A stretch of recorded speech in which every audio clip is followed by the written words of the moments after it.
Jai Shri Krishna Chaitanya Prabhu Nityananda Shri Advaita Gadadhara Srivasadi Gaura Bhakta Vrindam Hare Krishna Krishna Krishna Hare Hare Hare Rama Rama Rama Hare Hare Hare Krishna Krishna Krishna Hare Hare Hare Rama Rama Rama Hare Hare Hare Krishna. So welcome. Hopefully we'll have a good discussion and we'll be successful in this journey of Sri Ishopanishad. So this basically is talking about the knowledge that brings one nearer to the Supreme Personality of Godhead, which is Sri Krishna. So let us understand the whole thing. It's all starting Isha Upanishad. So let us first concentrate on the word Upanishad. So today I have already shared the book excerpt in the Google Drive and I have started sharing the links first. So all of you can download those who have not yet purchased the book. So this Upanishad, this is the final conclusion of the Vedas. And so it is said that the Upanishads are the crown jewel of the Vedas. So when we see the history of the literature in today's session, as Srila Prabhupada has mentioned in the lecture, it's the Upanishads which came after the Vedas, and all the important knowledge or whatever is the conclusion of the Vedas was something which became a part of the Upanishads. And so it is called as the crown jewel. Now this is a Sanskrit word, and this word, when you break up, it gives two different meanings. So first meaning is Upa means near and Nishadati means brings. So the knowledge that brings us near to the Supreme Personality of Lord, that is Upanishad. So anything and everything which will bring us closer to the God is Upanishad. The second meaning is Upa means near, Ni means certainly, and Shraddha means to loosen, destroy, or attain. So the scripture or a knowledge which loosens our bondage, which destroys our ignorance about Swarupa, and which helps us to attain liberation or mukti. So anything which is able to establish these three objectives is Upanishad. So it is also called as Brahma Vidya and Rahasya Vidya, because it's talking about the most secret spiritual knowledge which is imparted by a guru to a disciple. So there are many Upanishads. 108 are the main Upanishads or the Mukhya Upanishads, which are enlisted in the Muktikopanishad. And amongst these, 11 are prominent, namely Isha, Kena, Katha, Prashna, Mundak, Mandukya, Taitriya, Aitareya, Chandokya, Brahdaranyak, and Shvetashvatara Upanishad. You would have heard all these names when we have been doing these Bhagavatam classes many a times in the purports. Prabhupada ji gives references to these Upanishads for certain shlokas. So we are all introduced to it. Now, amongst these Upanishads, that is where the Ishopanishad has come. So the story goes that the last chapter of Shukla Yajurveda had Upanishad, and this is also contained within the Vajasaneya Samhita, and so it is called by that name also, Vajasaneya Samhitopanishad. So what Ishopanishad is doing is it is clearly defining the 5 tattvas or the truths, and which are those? Ishvara, that is God; Jiva, that is living entity; Prakrati, which is material nature; Kaala, that is time; and Karma, that is work. So these 5 entities, which are the basis, which brings about all the interactions, is something which is going to be clarified as we studied his scripture and all the shlokas. So the mantras, they are defining our true nature of our soul. So let it be very clear in your mind that by studying Ishopanishad, we are not going to get any material benefit. So it will not be useful for performing any karma, which will help us in enjoying the world. But it is useful for Upasana of the Lord, to establish a relationship with Him on favorable service attitude. And that is why you will see that we are studying it after Nectar of Devotion. Because in Nectar of Devotion, Bhakti Rasamrit Sindhu, we have understood how it is important that we have a service attitude and serve. Try to be servant of the servant of the servant of Krishna. So Ishopanishad is something which is now going to help us to establish that relationship. About the history, it is said that these mantras were revealed by the sadhu named Dada, who was a son of Atarvana. So Dadyan had a pure heart. He was selfless. He had complete sense control, mind control. He has faith on scriptures, and he was desirous of good association.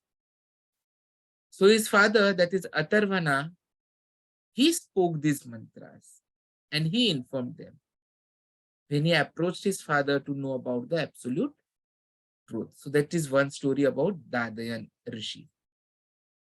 The other story says that these mantras were uttered by Swayambhu Manu to praise Lord Yajna. Now, Lord Yajna was the son of Manu's daughter Akuti, and Yajna is an incarnation of Lord Vishnu. So, when Manu retired from his family life, he decided to get into Vanaprasthashram, Sannyas ashram. He went to the forests and he was doing austerities. And when he was chanting these mantras, many fierce Rakshasas, demons, they came and they were desirous of eating Manu. So at that time, he uttered these mantras. And Lord Yajna, he came, he killed the Rakshasas and saved Manu. So this is the background about Ishopanishad.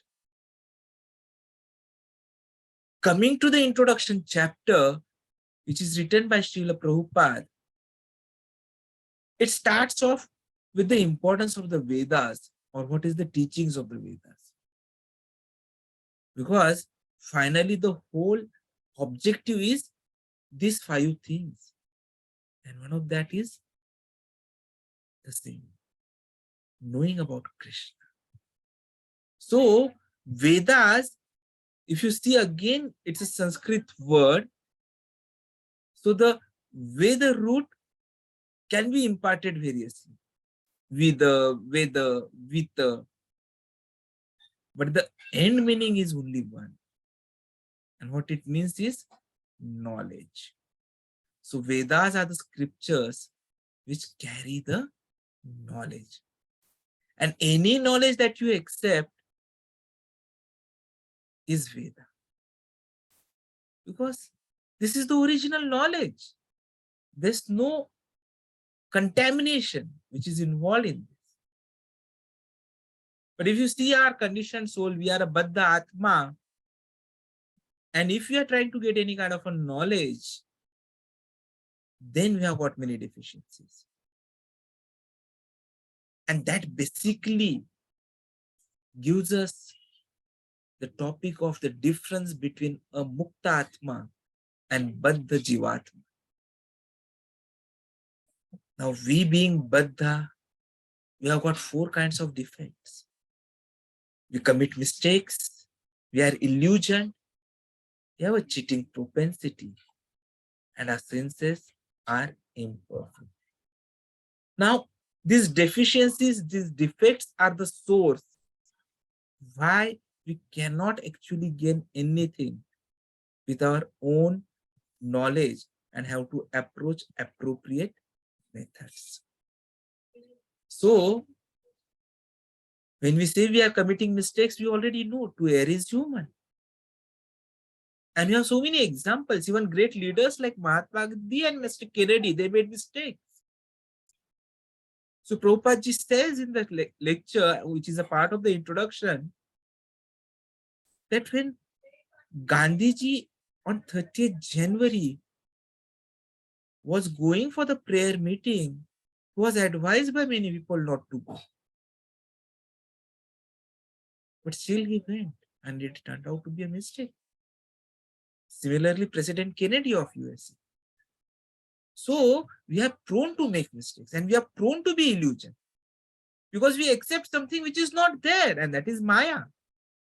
Maya actually means what is not. And we have already understood. We are trying to accept ourselves, relate ourselves with this body, but we are not the body. That is why we say, my body is aching. Do we say, I body aching? We say, my head is aching. Do we say, I head aching? No. Because somehow our language has also understood that we are not the body, but we still try to relate to the body. And this is an illusion. And we have cheating propensity. Everyone tries to cheat us. In fact, Prabhupada ji mentions that a person may be the biggest fool, but in front of the society, he will try to pose as an intelligent person. And though he may be told that he is in illusion and he is making mistakes, still he will theorize, I think this is this, this is this. And such persons keep on writing so much of philosophy, so much of books. And how do they do it? With imperfect senses. Now we see that our eyes are so good, beautiful. We are proud of the eyes. And in fact, I have seen many people coming and saying, can you show us God? But my simple counter question, do we have the eyes to see God? In fact, if right at this moment, there is electricity power failure and darkness comes, none of you will be able to see me. Why me? Even me, myself may not be able to see my hand. So what power do my eyes have to see God? Our senses are completely imperfect. And so if with these senses, we try to accept God, we try to accept any knowledge, we will not get perfect knowledge, nor will we be able to give perfect knowledge to anyone. We are not perfect. And so we accept the Vedas as they are. Again, a topic which Prabhupada takes up is our identification. Our identification is not that we are this body, not that we are Hindus. No. Our real identification is Varnashrama. Varnashrama denotes that we are the followers of Vedas. So, those who accept the human society in 8 divisions of Varna and Ashrama, because these are the disclosures of the Vedas, that is our introduction. You already know that these divisions are everywhere because they are created by God. Even the honey bees, they are showing this kind of a division. So if you see the Varnas, then they are Brahman, Kshatriya, Vaishya and Shudra. And the Ashramas, Brahmachari, Grihastha, Vanaprastha and Sannyasa. Brahmana refers to those who are very intelligent, those who know what is Brahman. Again, this division is not based on birth. It is based on your growth, on your attitude. Kshatriyas, they are the administrators. Vaishyas, the mercantile group. And Shudras are the workers, menial persons. So, that is the importance of understanding Vedas. Again, when it comes to Vedas, we always talk about Vedic injunctions. Now, Vedic principles are axiomatic truth because there cannot be any mistake in them. And that is why it is accepted all over. Like cow dung is accepted as pure. But if you see, cow dung is a stool of an animal. And in one part of the Shastras, we say that if you touch stool, you have to take bath immediately. But there, we also come that cow stool is pure. And in fact, if you smear cow dung in an impure place, that place is supposed to be becoming pure. So ordinary senses can make us give an argument. Oh, this is contradictory. This and this, X equal to Y. This is all false. Ordinarily, it could be contradictory. But it is not false. It is a fact.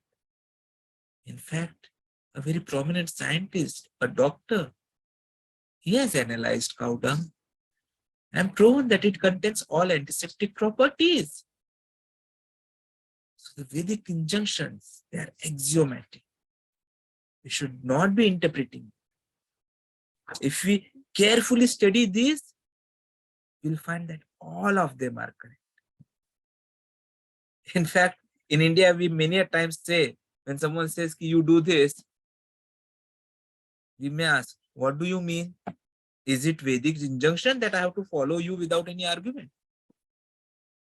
So luckily for us, we are born in India, where we are already brought up understanding the importance of the Vedic injunctions. Coming to the Vedas, we all know that they are not compilations of human knowledge. It came directly from Lord Kṛṣṇa. And that is why another name for Vedas is Shruti. Shruti means a knowledge which is acquired by hearing. It's not experimental knowledge. It is considered to be a mother. Prabhupada gives the example, if someone wants to know who is a father, then the best way to get the knowledge is to believe in mother. Ask her. Otherwise, for how many people you will be doing the DNA finger typing? Not possible. So similarly, if you want to know something beyond our experience, something beyond experimental knowledge, beyond the activities of the senses, then it is but natural that we accept the Vedas. There should be no question of experimenting. It is already experimented. It is settled. And so Vedic knowledge is the best knowledge. So Vedas are considered as mother and Brahma as grandfather. Brahma the forefather because he was the first to be instructed in Vedic. Because he is the first creature to come out of the navel of Lord Mahavishnu. The lotus bloomed, and on that lotus came Brahmaji. And he was aloof, seeing himself alone, not understanding anything. And at that time, he heard the Vedic injunctions, the Vedic knowledge. And then he imparted it to Narad and his other disciples and sons, and they also distributed it to their disciples. So Vedic knowledge is coming down by disciplic succession. And in fact, Bhagavad Gita says that this is the best way to know the Vedic knowledge.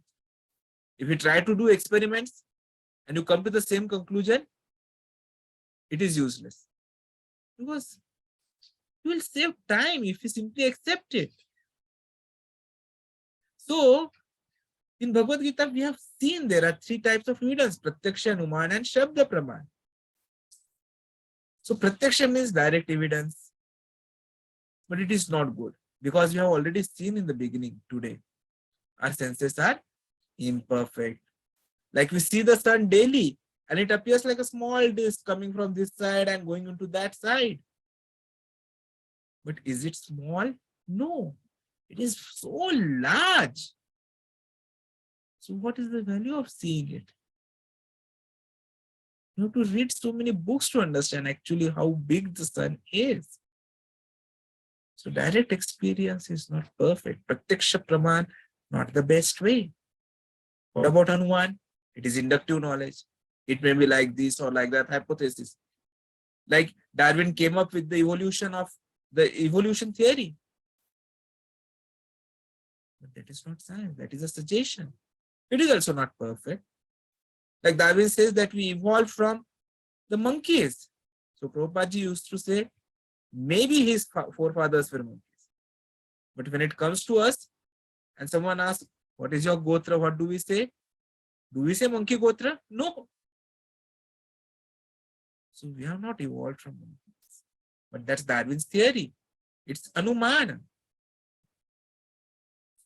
But if she had received the knowledge directly from authoritative sources, that would have been perfect. Shabda Praman, Shruti, the oral reception of the knowledge. The Vedas instruct that to understand the transcendental, you have to hear from authority. And what is transcendental? Transcendental is something which is beyond this universe. Within the universe, it's material knowledge. Now, even within the universe, we could not find what is the end of the universe. So how can we get the knowledge of spiritual world? The only source is Vedas. Because otherwise getting full knowledge is impossible. So let us understand this. We have already seen it earlier also. How material world is just such a small part. There is a spiritual sky. There's another nature which we are not seeing. It's not possible for us to know that it is there's another place, another planets, another inhabitants which are eternal. But this fact is, it is there. And we cannot make experiments to prove it. Therefore, we have to take the assistance of the Vedas. And this is called Vedic knowledge. And Kṛṣṇa is accepted as the highest authority by all classes of people. It's not that only Vaishnavas are saying this. Everyone, all the philosophers have come to the same conclusion over the period, that Kṛṣṇa is the highest authority. So you'll find that when we talk transcendentalists, we had something called as Mayavadis or Vedantists. And Shankaracharya was one of their leaders. And then we have the Vaishnavas, like Ramanujacharya, Madhvacharya, Vishnu Swami. But both have accepted Kṛṣṇa. Now Shankaracharya is supposed to be a Mayavadi who preached impersonalism. He talked about Brahman only. But it is a fact that he was a covered personality. Because when he was writing the commentary of Bhagavad Gita, he has written, Narayana, the Supreme Personality of Godhead, is beyond this cosmic manifestation. And then again, he has again mentioned that Supreme Personality of Godhead, Narayana is Kṛṣṇa. He has come as the son of Devaki and Vasudha. See, he himself has given the name of the father and mother. So, Mayavadi person also has accepted Kṛṣṇa as the ultimate. By everyone. There is no doubt about it. And that is where this Ishopanishad becomes all the more important.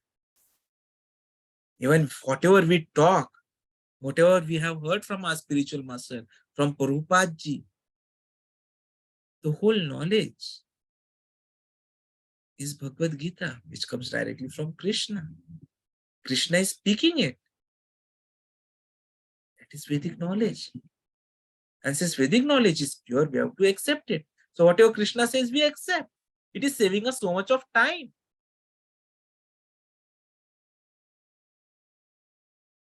So we did not go into that deductive phase at all. Because from deductive, you may accept that the man is mortal. The father may say the man is mortal. Sister may say man is mortal. Everyone says man is mortal. But do you experiment? No, you accept that man is mortal. And if you were to study it scientifically, do research, you'll have to study each and every man. And you may come to think maybe there is some man who is not dying, but you have not seen him yet. So the research will never be finished. So this is Aroha, the ascending process. But if you want to attain the knowledge by imperfect senses, you will never come to the right conclusions. So it is important that we utilize not our mind at all. Because again, if you see, mind is really flickering. In Brahma Samhita, it is said that just ride on the airplane which runs at the speed of mind, and then how much time you will get?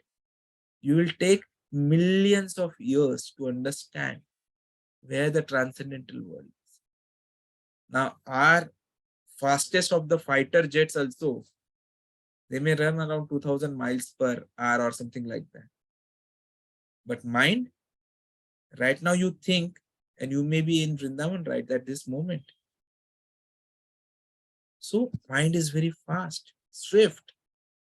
And if we travel at this speed for millions of years, then we may find the spiritual sky. So it is not possible. So Vedic injunction is that we must approach, and the word here in the what I'll say introduction part was compulsory. That we have to compulsorily approach a bona fide spiritual master, a guru. And what is the qualification? He is one who has got the Vedic message from the right source and is practically firmly established in the Brahman knowledge. That is what is important. And the actual aim of anything has to be find out about Krishna. Brahma Samhita says Krishna Govinda has innumerable forms, but they are all one. The form is infallible. It has no beginning. It is Ananta. And he has multiple forms. No end at all. He can be everywhere at one time.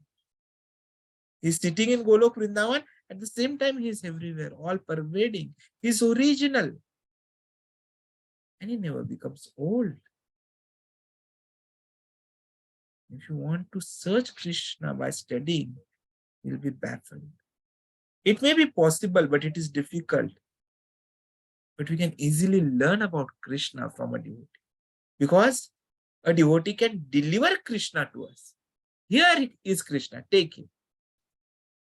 That is the power of Krishna's devotees, which you have understood already in our previous series. So coming to the Vedas, what Prabhupada ji is mentioning about Vedas in the introduction lesson is that originally, and we have all seen this, only one Veda, and no one was reading it because people were intelligent. They had sharp memories. So they used to hear from the Guru and they would understand. But then Vyasdev has written them for us because in Kali Yuga we are not having same prowess. And he understood that in future the people will be short-lived, memories will be poor, and intelligence will be. We all know what our intelligence is today. So what he did is he divided the Vedas into 4: Rig Veda, Sam Veda, Atharvana, and Yajurveda, and he gave it to his different disciples. And then he thought, what about those who are less intelligent? Sri Shudra and Dvijbandhu. And for them, then he wrote the Puranas and the Mahabharata. Now, Dvijbandhu is something which is important because Dvijbandhu means they are born in a high family, but they are not properly qualified. So, someone may be born in a Brahmana family, but may not be qualified as a Brahmana. And then he is called as a Dvijbandhu. So, Vedic literature wise, the Puranas, the Mahabharatas, 4 Vedas, Upanishads. So, Vyasdevji has summarized all this. But then, though he had written this all, he was not satisfied. And we have seen this in the first canto of Srimad Bhagavatam.